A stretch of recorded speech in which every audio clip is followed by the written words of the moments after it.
สัมยนาวยาปาพลาตะลังสังฆาตัวคำสวรรค์ดัง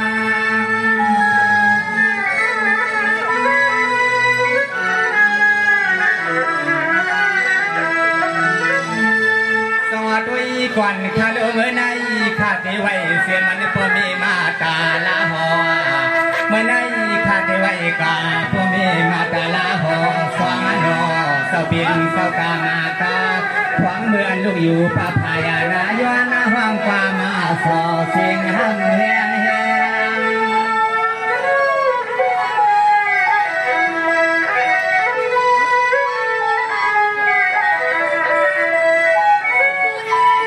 ยามาคำมาขึ้นนาในยวนาวายาเสียงสมานเสมองาทุ่งปวดต่างยังเพื่อไม่เก่าสู่เสาเฮาขาตาเสียงนอ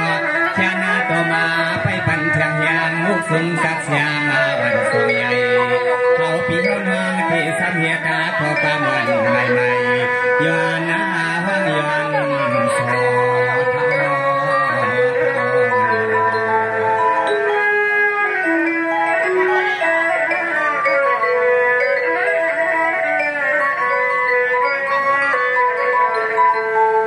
ด้วยก่อนข้าลูกคำในข้าเจไว้เสียมหนึ่ง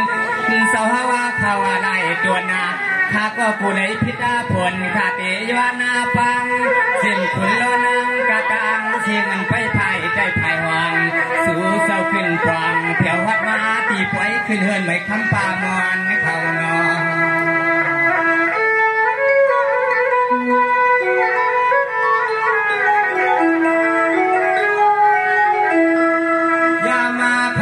คือนานในลานดุกใส่ขาเกสัมปังเสาฮาวาขานไปปาน้ำปังน้ำพวงทำขึ้นในสู่จาลงตีเฮือนาทีเอพอเล่นสักเทนาเมียเขาเสามี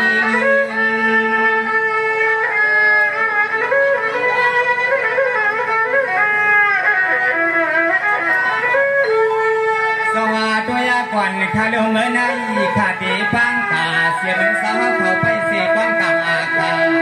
เมื่อในให้อันอ่อนเสียชาข้าตีสุดเรื่องเอาไว้สาวเขาตัวอยู่ที่ในเสือเลยยามาเมื่อเฮาปีเฮาน้องมาหวังเที่ยวหอดเหินเศร้า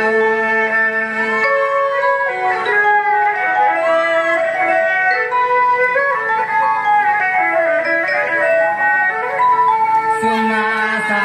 ฮาวาคาในบ่อเตสัมยนาควันเสียงสาวผ่านไปพาที่เฮือนาทีสาวขาดด้วยให้เสียให้สวดนาสวดนา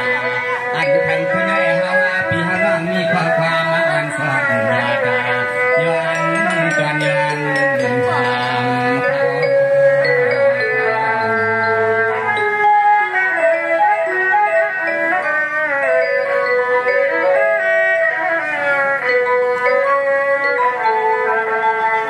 ด้วยก่อนข้าลูกทำในข้าเจปังถึงเสียมันสมังเขาเมียวอันโกเชียว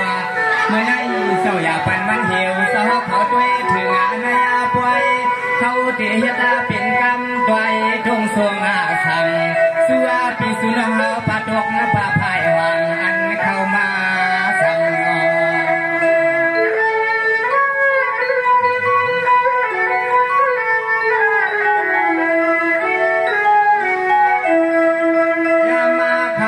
คืนนาในเจสัมยานาควังเสียงเสาฮาวาคาอันไปในอาเสียงต่างยานากูเสาเสาเสียงปอกวนเอาเท่าน้องมีกวนเอาเท่าเฮาขาดาเสียงชานาต่อสามไปด้วยเมียวปันให้สุดแดงสู่เสามาไปด้วยยาต่อถึงให้สุดแดง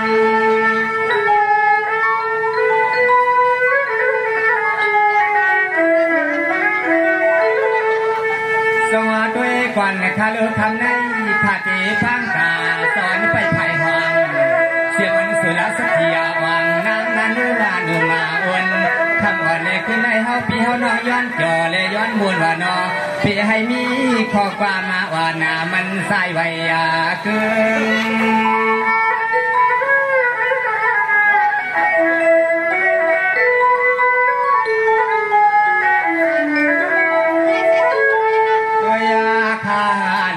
ซึ่งให้พ่อได้เหมือนลูกกาพยาใจเพื่องา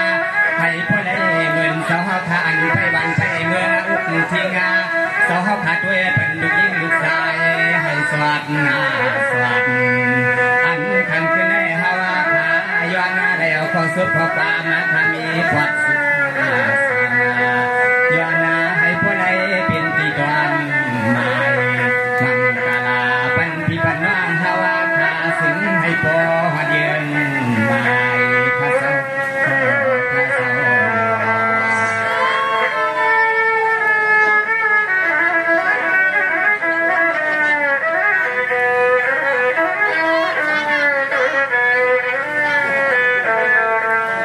ด้วยก่อนข้าลูกคำในเสื่อนข้าปังถึงเสาอย่าปีให้มันน่าหึงเสาเขาคาตาใส่เอาไว้เอาไว้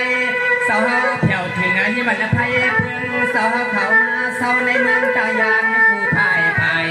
แค่นาตัวนกคำขึ้นในวันให้อันเสาพาวินวายตัวไว้เป็นลูกหญิงลูกชายสู่ห้องกลางโน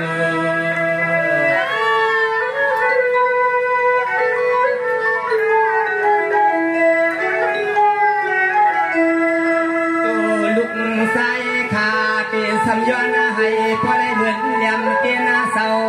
ยามมาคำขึ้นยิ้มสึงให้พอได้เหมือนยำเตียนพยวงให้อันดอนตางมุงวังสาวเพียวน้องสามก็ปออ่องสุดนะใส่อันให้อันสาวเพียวน้องปออ่องสุดนะเสกัน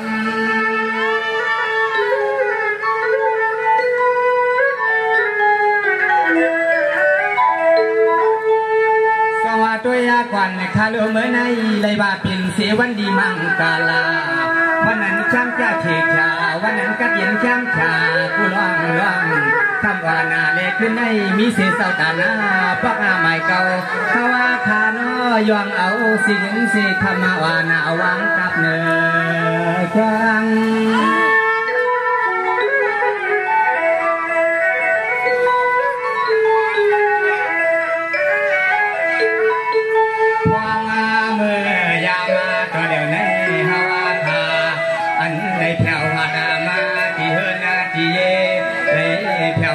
ที่เฮิรนมีเล่งสัตเทกวางใหญ่ยา